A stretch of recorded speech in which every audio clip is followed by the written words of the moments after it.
নমস্কার। আজ আমি আমার একটি ছোট্ট লেখা পাঠ করব। আমাদের বাড়িতে ঢুকতে একটা উঠোন আছে। উঠোনটার কোথাও ভাঙা, কোথাও আবার গোটাগুটি সুন্দর আছে। কোথাও তার সিমেন্ট বাঁধানো অংশটা এখনো সুন্দর, আবার কোথাও কোথাও চলটাটা উঠে গেছে।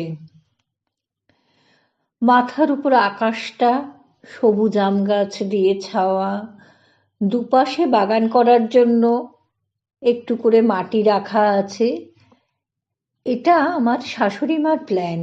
সেখানে নানা রকম ফুলের গাছ এই অন্যকে ঠেলাঠেলি করে।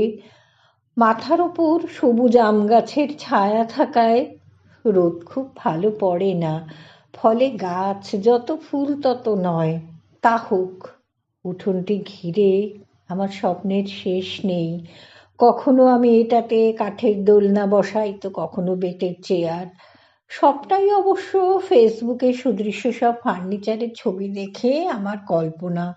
কখনো বা সত্যিই কয়েকটা গার্ডেন চেয়ার কিনে ফেললাম। কবে উঠোন ঘুরবো তার ঠিক নেই, সেগুলো এখন বাড়িতে রাখা আছে। উঠোন না ঘিরলে সেগুলো বাইরে রাখার প্রশ্নই নেই। বেশ কয়েকটা ফুলের টব রেখেছিলাম, তাতে যেদিন সুন্দর সুন্দর ফুল হতো, পরের পরের দিন সেই টবগুলো উধাও হয়ে যেত। তাই সব টব সরিয়ে দিয়েছি উঠোন থেকে। আমি ভোরবেলা দরজা খুলে উঠে আগে উঠোনটা দেখি, আমার কল্পনায় তাকে সাজাই।